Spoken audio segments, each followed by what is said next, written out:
thank you all for coming to this session. So my name is Elena. I'm a postdoc at Fordham University with Steve Franks. And today I'm going to be talking about evolutionary changes in gene expression in response to consecutive drought events in field mustard. All right, so just to give you a bit of general context, my work broadly focuses on how species respond to climate change. And one way they can do this is by adapting to novel conditions via natural selection. But this is generally a very slow process. However, we now have growing evidence that evolution can be very rapid, especially when there's strong directional selection on standing genetic variation. And what this means is that we can potentially study evolution in action over very short timescales. And one great way of doing this is by using the resurrection approach. So this approach can be used in any type of organism for which you can store propagules, dormant propagules. So it's ideal or easy to use in plants, but it's not limited to plants. And the idea is quite simple. You basically collect propagules from wild populations at two different points in time, and you can then resurrect the ancestral and descendant generations together under common conditions to directly assess whether there's been an evolutionary change in response to changes in environmental conditions between these two time points. And so we've been using this system to study how field mustard has responded to increasingly severe and frequent drought episodes in California. So here you can see 3 waves of drought that hit California in the 21st century, and we have seed collections from before and after each of these drought events. And I should mention that Brassica rapa is an important crop species, so it's quite relevant to understand how this species responds to drought. And we've mainly been focusing on 2 populations in Orange County, where the wild field mustard grows as a winter annual. All right, so for the past decade, we've mainly focused on evolutionary changes at the phenotypic level. And one of the main findings that we have is that the descendant post-drought generations have advanced flowering time compared to their ancestral pre-drought generation. And we see this for the 2 populations that we're studying. But so at this point, we now really want to understand the underlying genetic basis of this rapid phenotypic evolution.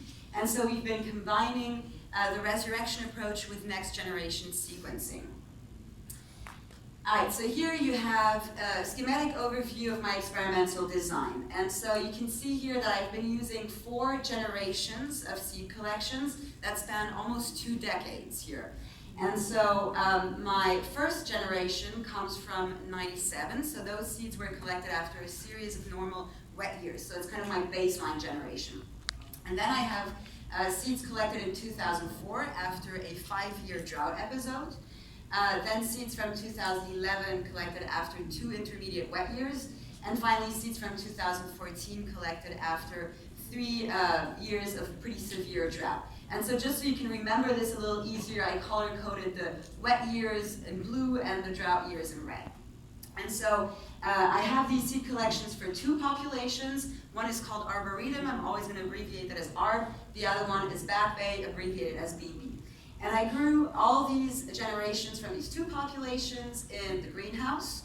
And I first characterized their phenotype, focusing on traits related to a drought escape or drought tolerance strategy. And so I looked again at traits like flowering time, water use efficiency, things like that. But what I want to focus on today is how we looked at the genetic basis of this contemporary evolution. And for this, I used RNA sequencing to investigate differential gene expression between my generations. And so for the experiment here, I had a little less than 2,000 plants in total, but the sequencing, of course, I did on a subset of these guys.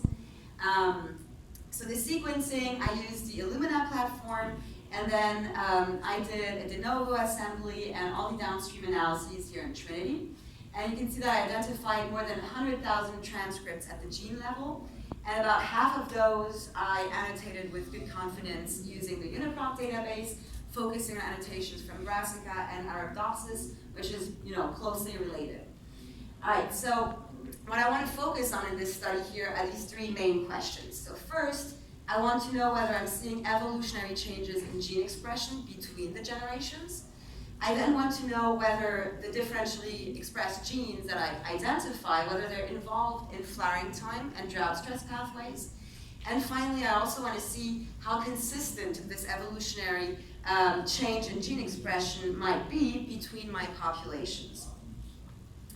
Okay, so let's dive right in. So here first, I'm showing you evolutionary changes in flowering time. So here you're actually looking at flowering time deviation from the previous year. So on the x-axis, you have my different pairwise generation comparisons. So if we look at the art population here, you can first see that the post-drought generation from 2004 advanced flowering time by 2 days compared to its ancestral pre-drought generation from 97. Then there was little change in flowering time between the next generations, but if we look at the long-term change here between my most ancestral pre-drought and descendant post-drought generation, you can see that flowering time was advanced by about 3 days. And when we look at the BB population, we can see that the long-term evolutionary change in flowering time is also about 3-day earlier flowering, but the shifts in flowering time here between the generations are much more pronounced. Now, if we look at the number of differentially expressed genes that I found in each of these pairwise generation comparisons, so you're looking at upregulated genes in orange and downregulated genes in blue here, the first thing that we can see is that I found more differentially expressed genes in the ARB population, especially when I compared here the long-term evolutionary change in expression profiles. And although I have fewer differentially expressed genes here in the BB population, in both populations it seems like the number of differentially expressed genes that I see in each of these comparisons kind of reflects the magnitude of the shifts in flowering time. All right, so I now want to show you a bit more detail, but I'm going to focus on the 2 long-term evolutionary changes here, both in ARB and BB. Okay, so first here we're looking at ARB. So this is a volcano plot showing you all the significantly differentially expressed genes in red here that I found when I compared 2014 to 97. So you can see that I have 875 differentially expressed genes in this comparison, and more than half of those were annotated.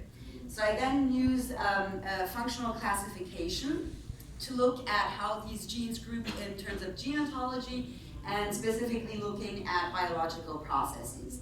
So here's a bunch of these GO terms that I found, and I color-coded anything related to drought stress in orange and gene ontology terms that might be related to flowering time or plant growth in yellow. And so one thing that we can see if we look at drought stress gene ontology terms, I found a bunch of genes related to response to abscisic acid. So we know that ABA is a phytohormone that's very important in the regulation of biotic and abiotic stress, so that of course includes drought stress. And I also found a bunch of genes that are directly involved in the response to water deprivation. A bunch of other things, but in terms of flowering time, I found a number of genes involved in the response to circadian rhythm and also response to gibberellin. And gibberellic acid is a phytohormone that's involved in regulating flower development. So this is all pretty exciting, and if I look at the detail a bit more, I found 2 genes specifically that I think are quite cool here. One is a constans-like flowering time promoter. You can see that it's upregulated here in the post-drought generation, which also flowers earlier, so that all makes sense. And I found a number of aquaporins here, which are water channels that facilitate water transport that also change expression profiles before and after those drought generations episodes. Okay, if we look at BB, so again here you can see that I have fewer differentially expressed genes in this comparison, so this time I have 84, and only about 30 of those were annotated. But again, when I did this gene ontology classification, I find genes related to response to ethylene, which promotes plant growth, and also circadian rhythm. And in terms of drought stress, I find genes related to cell differentiation or cell wall biogenesis. So again, I mean, this all makes sense in this drought response. And specifically, I found one GATA zinc finger, which represses the expression of a flowering time promoter. So you can see that this guy is downregulated in my post-drought generation. So if it's downregulated here, that means that the flowering time promoter, which is downstream in that pathway can actually be upregulated, leading to earlier flowering. And then I also found a number of heat shock proteins, which we know can control stomatal closure. So that's probably also quite relevant in this system. But the bottom line really is that I'm finding a bunch of genes that basically evolve in their expression profiles and that are related to flowering time and drought stress responses. Okay, last thing I want to show you here is a Venn diagram where you can see all those different generation pairwise comparisons that I did for both populations. And you're looking mainly here at the intersection where you can see the differentially expressed genes that are in common between the two populations at each of these pairwise generation comparisons. And so what you can see is that there's very few differentially expressed genes in common between the two populations. Except here when I look at this long-term comparison, where I had about 24 differentially expressed genes that both change expression profiles in ARB and in BB. And so when I look at those a bit more specifically, I find, there you go, I actually saw a number of these mid-transcription factors that are consistently downregulated here in the post-drought generation in both populations. And we know that these transcription factors are regulated by the ABA pathway, and that they're involved in the regulation of stomatal movement, also in the production of cuticular waxes and flower development. So since they both pop up in both these populations, I'm thinking that they probably play a crucial role here in this drought stress response. All right, so to sum this up, what I'd like you to remember from this talk is that I found numerous up and down regulated genes between my generations. So basically here I'm really documenting an evolutionary change in gene expression in response to these consecutive drought events between the generations. And many of these differentially expressed genes seem to be involved in flowering time and drought stress pathways. So I found a lot of changes in the phytohormonal pathways, ABA, jasmonic acid, salicylic acid, things related to flowering time like gibberellic acid and responses to circadian rhythm. And finally, I did see little consistency in the genetic basis of these evolutionary changes in gene expression between my populations. So few genes are in common here. So that points towards the fact that these two populations probably have quite a different genetic basis that lead to the same phenotypic evolution, though, of this 3-day advancement in flowering time. So this is definitely something that I want to look at a little bit more. But for now, that's all I have. So I'd like to thank you for your attention. Also, of course, acknowledge all the wonderful people that I'm working with and the funding sources that make it all possible. Thank you.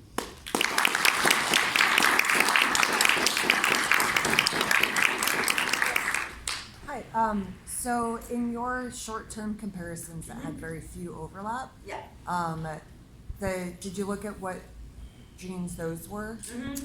So there's a bunch, again, of it's mainly regulatory genes. So it wouldn't be surprising to me if those were like transcription factors. Exactly. Because those tend to be the real strong ones that start to get differentially expressed in the early evolution of phenotype changes. Yeah. So I think it'd be really interesting to really bring those forward as well. And you have a lot more transcription factors in your BB as well. Yes. And I think those are actually really important as well. Yeah, thank you. I'll definitely do that, yes. Yeah. Thank you.